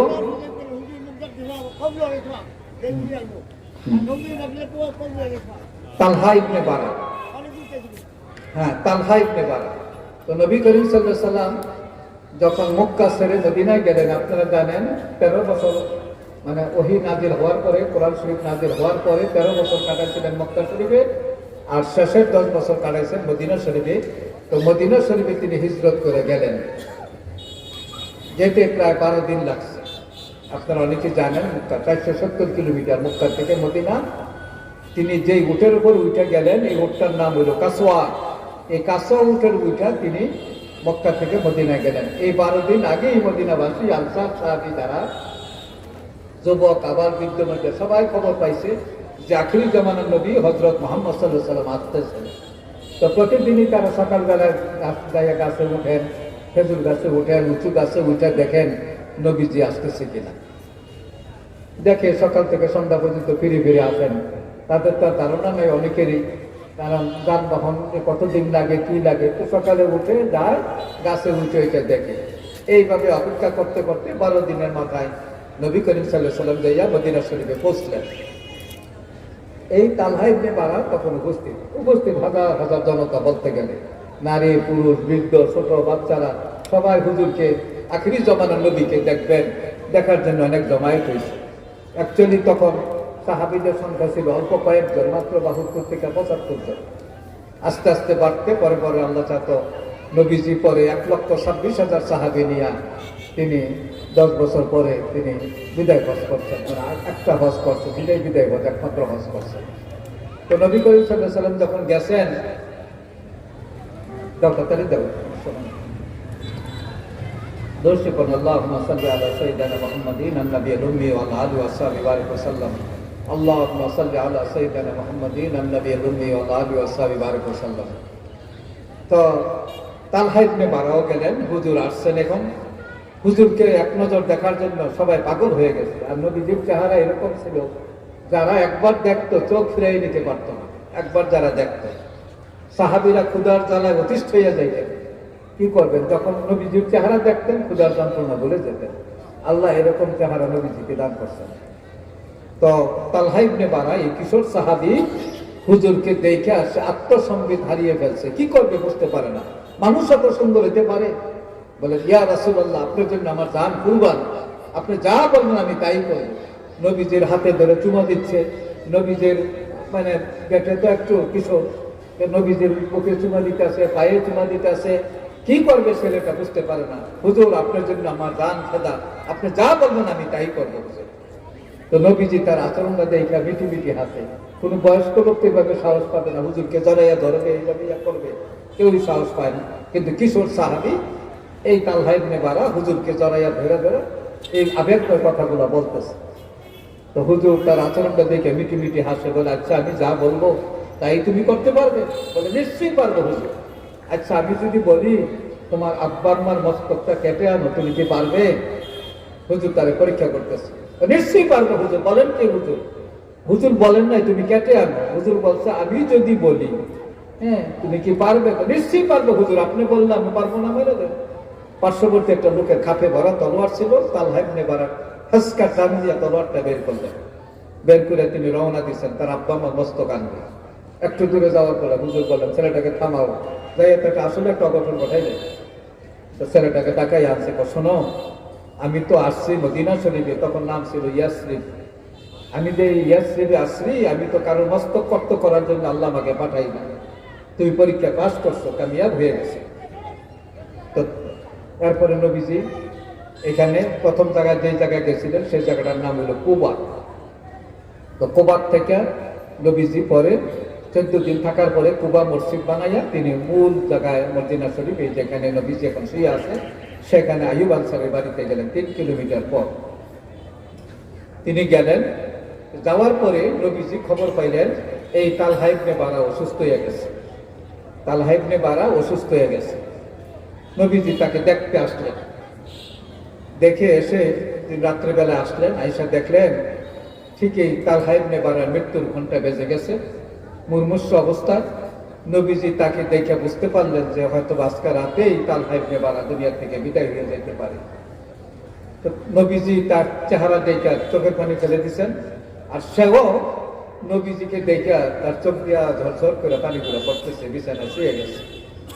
নবীজি উঠানে ভাঙ্গিনায় আসার পরে তার আত্মীয় স্বজনকে বললেন, আমার মনে হচ্ছে তালহা ইবনে বারা বোধ আজকে রাত্রেই চলে যাবে। যত রাত্রি হোক তোমরা আমাকে খবর দিবা, আমি নিজে তাকে গোসল করাবো, নিজে কবর খনন কাজে অংশ নেব, আমি নিজে তার জানাজা করাবো, কাফনের কাপড় পরাই আমি নিজে তাকে দাফন করব। যত রাত্রি হোক তোমরা আমাকে খবর দিবা। তালহা ইবনে বারার কানে কথাগুলো গেল। তিনি তো ঘরে, আর নবীজি কথা বলছেন উঠানে। যেভাবে হোক তালহার কানে কথাগুলো বলে গেল যে নবীজি এই কথা বলে গেছে। তো নবীজি চলে আসার পরে তালহা ইবনে বারা তার আত্মীয় স্বজনকে বলতেছেন, আমি শুনছি নবীজি কি বলে গেছে। তো যাই তো রাত্রি হোক, আমি আমারও দৃঢ় বিশ্বাস আমি মারা যাবো আজকে।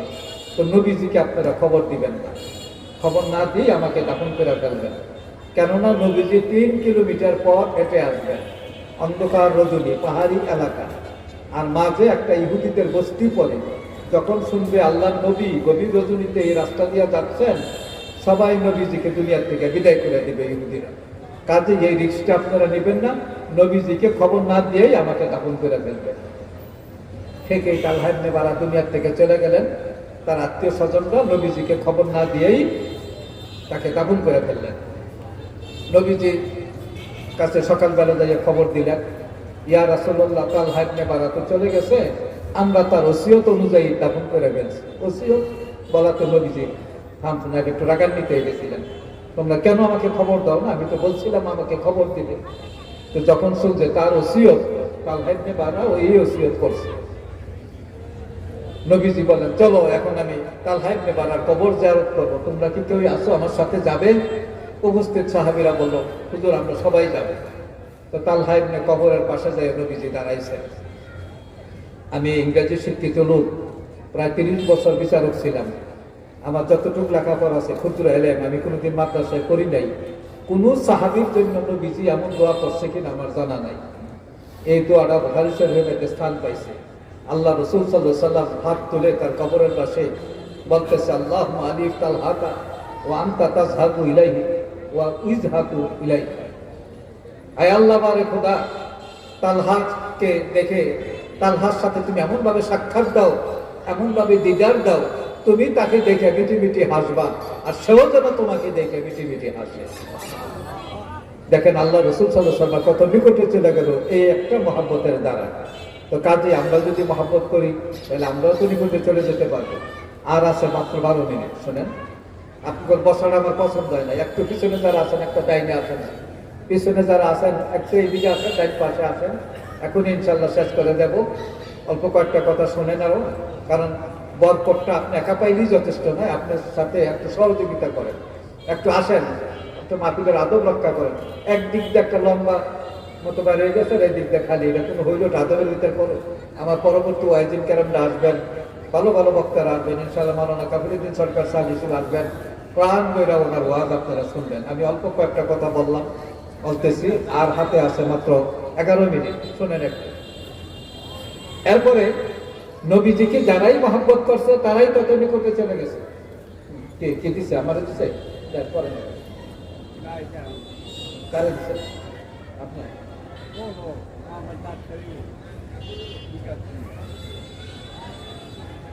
দর্শকগণ, আল্লাহুম্মা সাল্লি আলা সাইয়্যিদিনা মুহাম্মাদিন আন-নাবিয়্যিল উম্মি ওয়া আলা আলিহি ওয়া সাহবিহি ওয়া সাল্লাম। আল্লাহুম্মা সাল্লি আলা সাইয়্যিদিনা মুহাম্মাদিন আন-নাবিয়্যিল উম্মি ওয়া আলা আলিহি ওয়া সাহবিহি ওয়া সাল্লাম। আরো একটা ঘটনা বলি, আমি ছোট ছোট একটা ঘটনা বলি। আপনারা আল্লাহ তো আমরা কি চাই? আমরা চাই গুনাহমুক্ত অবস্থায় ইমানের সাথে যাতে আমাদের একটা সুখের মউত হয়। গুনাহমুক্ত অবস্থায় ইমানের সাথে যাতে একটা সুখের মউত হয়। কারণ মউতের যন্ত্রণার বড় কঠিন যন্ত্রণা হবে। এই যন্ত্রণাতে কেউই বাঁচতে পারবে না, খুব কঠিন যন্ত্রণা হবে। কারণ দেহ থেকে রূহ সাবারেট করতে গেলে একটা যন্ত্রণা হবেই, এমন যন্ত্রণা হবে সেটা সহ্য করার মতো নয়। কাজে এই যন্ত্রণাটা আমরা পাবই, তবে আমরা চাই একটা সুখের মউত। যন্ত্রণাও হবে ঠিকই, কিন্তু একটা সুখের মউত। আমি উদাহরণটা ঠিক এইভাবে দিয়ে থাকি। আপনার কোনো আত্মীয় স্বজন যদি পঙ্গু হাসপাতালে অ্যাক্সিডেন্ট করে পাটা বা হাতটা ভেঙে, রানটা ভেঙে বিছানায় শুয়ে যায়, বড় একটা ব্যান্ডেজ বাইটা দেয়, বিছানায় শুয়ে থেকে ডাক্তার বলে যে আপনি 3 মাস বিছানায় শুয়ে থাকবেন, পেন কিলার দিচ্ছে, অ্যান্টিবায়োটিক দিচ্ছে, খাচ্ছে। কিন্তু এই লোকটা এখন যন্ত্রণায় কাতরাচ্ছে, কিন্তু সে আবার পাশে একটা মোবাইল রেখে দিছে এই রুগীটাই। পাশে আসতেছে তার ছেলে মেয়েরা, নাতি নাতিরা ঢাকার থেকে, কানাডার থেকে, বিভিন্ন জায়গার থেকে খোঁজ খবর নেয়, দাদা কেমন আছেন, আব্বা কেমন আছেন, ইত্যাদি ইত্যাদি। হঠাৎ তার কাছে একটা টেলিফোন আসলো, তার এক ছেলে রাজশাহী ইউনিভার্সিটিতে লেখাপড়া করে, ইংলিশ ডিপার্টমেন্টে। সে বললো, আব্বা আব্বা কিছুক্ষণ আগে আমার রাজশাহী ইউনিভার্সিটিতে মাস্টার ডিগ্রি রেজাল্ট বেরিয়েছে, আমি ইংলিশ ডিপার্টমেন্টে ফার্স্ট ক্লাস ফার্স্ট হয়ে গেছি। আর ইউনিভার্সিটি কর্তৃপক্ষ আমার রেজাল্টে খুশি হইয়া আমাকে এই ইউনিভার্সিটিতে লেকচারার হিসেবে নিয়োগ দিচ্ছে। এই লোকটা কি করবে এখন? লাভ দিয়ে উঠে বলে, এই আব্দুল করিমের মা কোথায় কোথায়? আমাদের আব্দুল করিম কিন্তু ফার্স্ট ক্লাস ফার্স্ট হয়েছে। এই রোকিয়া, সালেহা, জাবেদা তোরা কোথায়? তোদের ভাই আব্দুল করিম কিন্তু ফার্স্ট ক্লাস ফার্স্ট হয়ে গেছে। সে লাভ দেওয়া বিছানাতে উঠে কিসের ব্যান্ডেজ? কারণ এই যন্ত্রণার থেকে তার কাছে একটা ভালো সংবাদ এসে গেছে। এই যন্ত্রণাকে যন্ত্রণা মনে করতেছে না। শুধু আপনি আমি যদি দেখি আমার ইন্তেকালের সময় আমি আল্লাহর জিকির ঠিকই করতেছি, করার সাথে সাথে যদি দেখি নবীজি আমার পাশে দাঁড়িয়ে আছে, বড় বড় আল্লাহর ওলিদের পাশে তাই দাঁড়িয়ে থাকে, আপনার আমার পাশে যদি নবী কোন হক্কানি ওলিরা কিংবা আমাদের মৃত আত্মীয় স্বজন যারা নেককার ছিল তারা যদি আমাদেরকে আগাইয়ে নেওয়ার জন্য আসে, তাইলে কি এই যন্ত্রণাটা থাকবে? বলেন কিনা? থাকবে না। কাজেই আমরা চাই গুণামুক্ত অবস্থায় ইমানের সাথে একটা সুখের মৌত। ইমান, অনেকে দোয়া চান, স্যার ইমানের সাথে যেন মরতে পারি। ইমান নিয়ে মরলেই যথেষ্ট নয়, আপনি যদি গুণামুক্ত না হন তাইলে কিন্তু কবরে আপনার গুণামুক্ত অনুযায়ী শাস্তি ভোগ করতেই হবে। এই জন্য গুণামুক্ত অবস্থায় ইমানের সাথে একটা সুখের মৌত যেন আল্লাহ আমাদেরকে দান করে, আর কবর আযাব থেকে যেন আল্লাহ বাঁচাই দেন। কবর আযাব থেকে বাঁচার জন্য অনেক আমল আছে। আপনারা সারসিবানা ওজিফায়ে সালিহিন করবেন। প্রতিদিন যারা কোরআন শরীফ পড়তে পারেন, এশার বাদ সূরা আশ-সাজদা এবং সূরা মুলক, দুইটা সূরা পাশাপাশি পড়বেন। আল্লাহ চাইতো আপনাকে আমাকে আল্লাহ কবর আযাব থেকে বাঁচাই দিতে পারেন। আযাবের ফেরেশতারা যখন ঢুকবে, একজন ঢুকবে পায়ের দিক থেকে, একজন ঢুকবে মাথার দিক থেকে। যখন আযাব দিতে আরম্ভ করবে, এই সূরা দুনিয়াতে যারা পড়ছে, আল্লাহ তাদের আযাবটাকে প্রতিহত করে সূরা দুইটা দাঁড়িয়ে যাবে। আপনার দেখবেন ওজিফায়ে সালিহিন আছে, আরো অনেক আমল আছে। সবসময় জিকির, আজকার, মুরাকাবা, মুশাহাদা করবেন। দুরূদ শরীফের আমলটা খুব বেশি করে করবেন। দুরূদ শরীফের আমল এমন একটা আমল, একবার দুরূদ শরীফ পড়বেন আপনি, এটা স্বাভাবিকভাবে কথাবার্তাগুলো শুনেন যে 10টা নেক লেখা হয়, 10টা গুনাহ মাফ হয়, 10টা মর্তবা বাড়াই দেয়। কিন্তু এর চেয়ে আরো বড় ফজিলতের হাদিস আছে। আপনারা দালালুল ফরাদ কিতাব যদি পড়েন, এখানে আব্দুর রহমান ইবনে আউফ রাদিয়াল্লাহু তাআলা একটা ঘটনা এখানে পাবেন। আপনারা যারা হজ করছেন, আপনারা মদিনা শরীফ যদি যান, আপনার যেখানে ইমাম বুখারী রহমাতুল্লাহ যেই মসজিদে মধ্যে তিনি বুখারী শরীফ সংকলন করছেন, ইমাম বুখারী মসজিদ থেকে একটা উত্তর দিয়ে গেলে লেখা আছে মসজিদে আবু যর গিফারি। তো আবু যর গিফারি রাদিয়াল্লাহু তাআলা, এই মসজিদটার নাম এখন, আগে ছিল মসজিদে সাজদা, পরে আবু যর গিফারি নামে একটা রাস্তা হয়েছে 36 কিলোমিটার পর্যন্ত লম্বা, এর থেকে নাম হয়ে গেছে মসজিদে আবু যর গিফারি। এর আগে এই মসজিদটার নাম ছিল মসজিদে সাজদা। আমরা হজে গেলে এই মসজিদটা দেখাই। তো নবীজি এই মসজিদের মধ্যে একদিন বড় একটা লম্বা সাজদা দিয়ে আসে। সাথে ছিলেন বিখ্যাত সাহাবী আব্দুর রহমান ইবনে আউফ। তিনি দেখলেন নবীজি সাজদার থেকে উঠতেছেন না। ওনার মনে একটা ভয় ঢুকে গেল, না জানি নবী করিম সাল্লাল্লাহু আলাইহি ওয়াসাল্লাম দুনিয়া থেকে বিদায় হয়ে গেছেন। এত বড় সাজদা তো আমরা কোনোদিন দেখি নাই, না জানি নবীজির প্রাণবায়ু বের হয়ে গেছে। তিনি কি করবেন সিদ্ধান্ত নিলেন, নবীজির পায়ে খোঁচা দিবেন, এত বড় বেয়াদবি। তিনি কাঁদতেছেন, অনেকক্ষণ পর নবীজির সাজদার থেকে মাথা উত্তোলন করছেন। আব্দুর রহমান ইবনে আউফ, তুমি কাঁদছো? বলে, হ্যাঁ হুজুর, আমার ভয় ঢুকে গেছে যে আপনি বোধহয় দুনিয়াতে নাই। বলে, না শোনো, কিছুক্ষণ আগে জিবরাইল আলাইহিস সালাম আমার কাছে আসলেন। হাদিসটা এইভাবে আছে, ফি রাওয়ায়াত আব্দুর রহমান ইবনে আউফ রাদিয়াল্লাহু তাআলা ক্বালা ক্বালা রাসূলুল্লাহ সাল্লাল্লাহু আলাইহি ওয়াসাল্লাম জাআনি জিবরাইল আলাইহিস সালাম ফাকালা ইয়া মুহাম্মদ সাল্লাল্লাহু আলাইহি ওয়াসাল্লাম বললেন। তিনি এসে বললেন, নবীজির কাছে বললেন, জিবরাইল, ইয়া রাসূলুল্লাহ, আপনার কোনো উম্মত যদি আপনার প্রতি একবার দুরূদ শরীফ পড়ে, 70,000 ফেরেশতা তার জন্য দুরূদ শরীফ পড়ে, আর 70,000 ফেরেশতা যার জন্য দুরূদ শরীফ পড়বে সে হবে জান্নাত। জাআনি জিবরাইল আলাইহিস সালাম ফাকালা ইয়া মুহাম্মদ লা ইউসাল্লি আহাদু ইলাইকা। চমৎকার হাদিসটা আপনারা পড়বেন। আমার সময় ফুরিয়ে গেছে, আর মাত্র 4 মিনিট আছে, এর ভিতরে আমি বিশ্বাস করে দিচ্ছি। এই জন্য হাদিসটার আগে আবার একটা বললাম না। যারা বইটা নেন নাই নিয়ে যাবেন, এখন ইনশাল্লাহ বিশ্বাস করে দিচ্ছি, কারণ 7টায় আজান দেবে। আজানের আগ পর্যন্ত আমার সময় ছিল। আপনারা এই বইটার থেকে যে আমলগুলো বললাম, এই আমলগুলো আপনারা করবেন নিয়মিতভাবে। আরও ছোট ছোট দিয়ে একটা আমল আমি বলি, আপনারা খাজিনাতুল আসরার কিতাবটা কিনবেন, সারসিনা দরবার থেকে যেটা বেরিয়েছে। সেখানে উজুর সম্পর্কে আপনারা এই হাদিসটা অনেকেই জানেন, প্রায় মসজিদের মধ্যে দেওয়া থাকে, সাইনবোর্ড থাকে। উজু কইরা যদি কেউ আকাশের দিকে তাকাইয়া কলেমা শাহাদত করে, তার জন্য জান্নাতের 8টা দরজাই খুলে যায়। হ্যাঁ, 8টা দরজাই খুলে যাবে আকাশের দিকে তাকাই যদি কলেমা শাহাদত যে পড়ে। এই হাদিসটা আপনারা অনেকেই জানেন, অনেক মসজিদে এটা উজুর জায়গার মধ্যে সাইনবোর্ড দেওয়া আছে। আর আমাদের খাজিনাতুল আসরার কিতাবের মধ্যে ইমাম নাসাই রহমাতুল্লাহ একটা উদ্ধৃতি এখানে আসা হয়েছে, কেউ যদি উজু করার পরে সুবহানাকা আল্লাহুম্মা বিহামদিকা আশহাদু আল্লা ইলাহা ইল্লা আনতা আস্তাগফিরুকা ওয়া আতুবু ইলাইকা, এই দোয়াটা পড়ে, তাহলে এই দোয়াটাকে আল্লাহ অক্ষত অবস্থায় রেখে দিবেন আরশের নিচে, আরশের উপরে পালঙ্কের উপরে রেখে দিবেন, আরশের নিচে পালঙ্কের উপরে, আরশের নিচে পালঙ্কের উপরে, এটা কিয়ামত পর্যন্ত এই অক্ষত অবস্থায় রেখে দেবেন এই দোয়াটা। এই গেল একটা ফজিলত। তারপরে শুনেন, কেউ যদি উজু করার পরে সূরা কদর, ইন্নান জান্নাত সূরাটা একবার পড়ে, সূরা কদর, তাইলে খাজিনাতুল আসরার কিতাবে লেখছে, আপনি কিতাবটা সংগ্রহ করবেন, সৈয়দ মোহাম্মদ নাজিলি হাক্কি আজ থেকে প্রায় 200 বছর আগে কিতাবটা লেখছেন। আমাদের সারসিনা মাদ্রাসার বড় মুহাদ্দিস ছিলেন, ভাইস প্রিন্সিপাল মোস্তফা হামিদ সাহেব এই কিতাবটা অনুবাদ করছেন। তো এই কিতাবের মধ্যে আছে পাবেন শুধু কেউ সূরা কদর ইন্নাল জান্নাত সূরা একবার পরে সে যেন 50 বছর রাতে ইবাদত করলো, নামাজে দ্বারা ইবাদত করলো, 50 বছর দিনের রোজা রাখলো। ওযু করার পর যদি কেউ সূরা কদর একবার পড়ে, কেউ যদি সূরা কদর 2 বার পড়ে, তাহলে ইব্রাহিম আলাইহিস সালামকে যে ফজিলত আল্লাহ দান করছেন, আল্লাহ তাকে সেই ফজিলত দান করবে। এরপরে শুনলেন, কি শুনছেন? যে জান্নাতের 8টা দরজা আপনার জন্য খুলে যাবে কলিমা শাহাদাত পড়লে। আমার প্রশ্ন, আপনি জান্নাত পর্যন্ত গেলে না দরজা খোলা পাইবেন? কি বলেন? এই লাইনে একটু চিন্তা করছেন? তো জান্নাত পর্যন্ত যেতে গেলে কতগুলো ঘাটি আপনাকে পার হইতে হইব। পার হইতে লাগবে মৃত্যুর ঘাটি, তারপরে কবর, তারপরে হাসরের ময়দান, তারপরে পুলসারাত, তারপরে তো জান্নাত। সবগুলো ঘাটিতে আল্লাহ সাথে শাস্তির ব্যবস্থা, ভালো শাস্তির ব্যবস্থা আছে আমাদের আমলের কারণে। মৃত্যুর যন্ত্রণা, কবরে আযাব, হাসরের ময়দানে 50,000 বছর দাঁড়িয়ে থাকা, পুলসারাত পার হওয়া। কিন্তু এই আযাবগুলা পার হইয়া ডিঙ্গাইয়া জান্নাত পর্যন্ত যাওয়া কি চারটিখানি কথাবার্তা?